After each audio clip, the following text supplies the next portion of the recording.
The gameplay we're looking at is a game that I had when I was split from my teammates for a majority of the match, and we end up dropping around 20 kills. So my goal for this video is to help you guys get a good amount of kills, but also do it safely. And to add on to that, if you guys were ever to get split up from your teammates, whether it's intentional or non-intentional, this video will help you stay alive a little bit longer.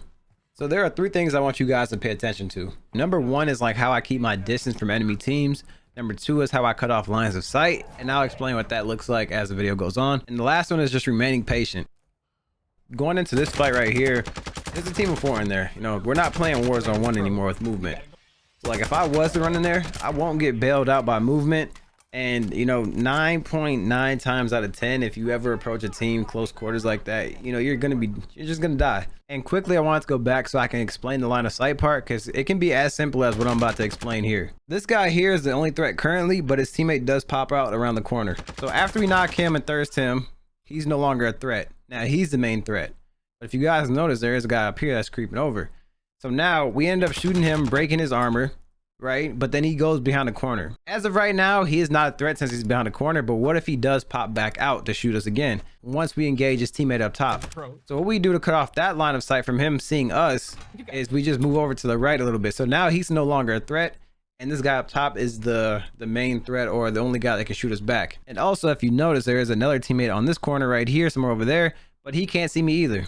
So literally cutting off lines of sight can be as simple as that, or it can be as complex as this rotation I'm about to make in a little bit. So basically what we do is we just pick our shots from a distance and let them creep out of their building a little bit. And now after we get this thirst, we have 2 kills right out of this team. For me, when I play, I like to get a lot of kills, right? So what I'm doing right now is I'm farming. So what farming is like, you don't ever go for the full squad wipe. You kill 1, 2, maybe 3 players from that team, and then you just let them respawn. So with that in mind, you guys see there's 2 guys inside, or there's 1 guy inside the building, 1 guy outside, right? I decided to push the guy outside just because if his teammates does respawn since I'm farming. I don't want to fight inside of a building, because like I said, you know, if you ever fight a team inside a building, 9.9 times out of 10 you're dead. So that one-on-one fight can quickly turn into a 1v2, 1v3, 1v4, and overall it's just not going to turn out very well for you. So the reason why you push the guy outside is because if they do land it, we'll be able to shoot him out there like we're about to do with this kid right here.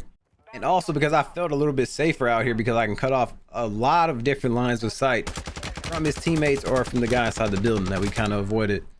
So we got this guy right here, and then I mean, this is pretty much self-explanatory.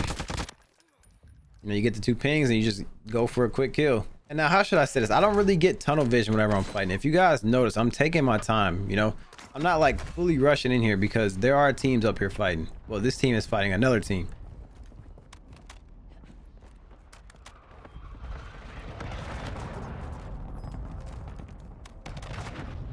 So we're just taking our time approaching these steps. We end up getting 1 kill right here. And now if you guys notice, I don't just fully just send him like that. I get the third so I can see where his teammates are at. And I also try to listen for like audio cues or gunshot cues from, you know, the other team that's here.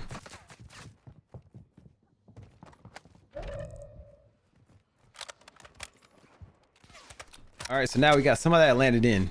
He ends up getting shot from the hill. So that lets me know that there is another team watching the rooftop.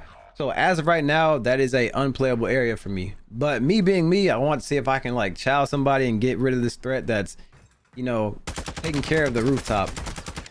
Because if I'm fighting a team under me, I like to have ultimate high ground. And I can't really have ultimate high ground if I don't clear it out. So I learned quickly that it was just too many of them, and I actually couldn't see the other guy that was shooting at me. So what we do is we just handle this team under us with what we're given.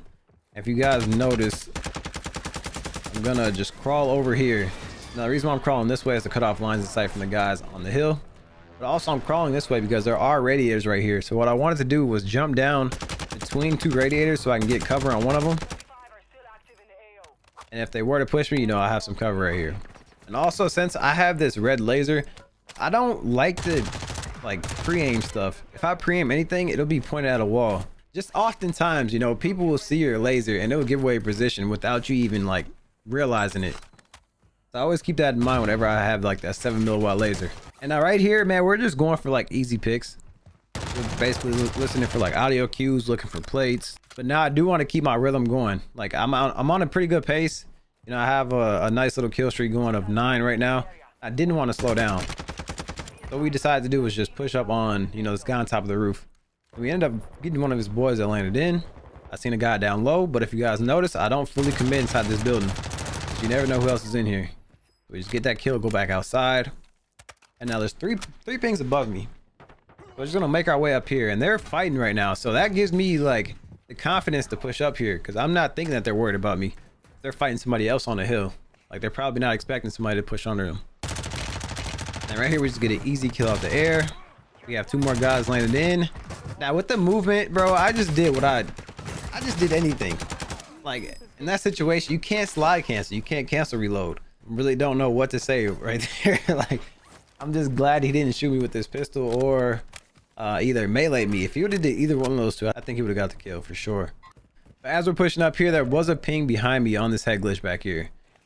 And if you guys see him right here, this head glitch right here is crazy. If you guys utilize that for in-game circles, it literally wraps all the way around by that tall, and actually, I'm not even sure how far it wraps around, but it wraps around for a long time.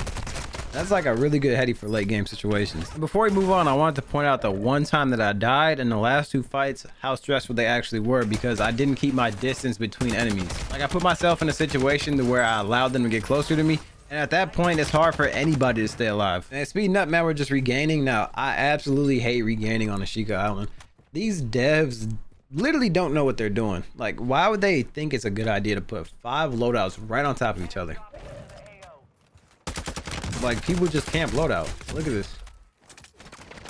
I'm like 10 steps away from my loadout, and I'm not even safe grabbing it.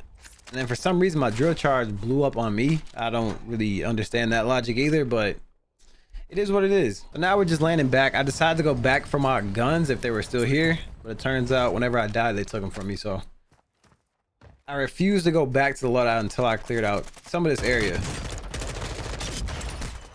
There's a guy on the loadout right here trying to push across. I want to challenge him. You know, it's 2v1. I got my teammate here. There's not really much he can do against 2 of us. And especially shooting through that little fence, you lose a lot of aim assist. So I was really confident in that situation, even though I didn't have any plates. And then moving ahead, I mean, this is pretty much just like I said, regular in-game stuff. Just looking for the last team, get them out of here. That was really good centering. And there ended up being another guy next to me. Go ahead and challenge him, get him out of there. And for some reason, I wasn't getting pings. I don't know why I didn't get any pings for his teammates. I think I ended up finishing with 21 kills. So we get either 2 or 3 of these. I don't remember how many. Remember what I said about this barricade? Like, it literally wraps. Well, it stops right here, but it starts to wrap again right here. Like, that spot is so overpowered for in-game situations. And that is pretty much it, man. So hopefully this video did help you guys out. If it did, make sure you guys drop me a like. But if it didn't, just let me know down in the comments what I can do better or what areas of Warzone I can help you in. If you guys want to see more tip videos from me, I actually made one about how to aim better, and you can click on that video right here on the screen.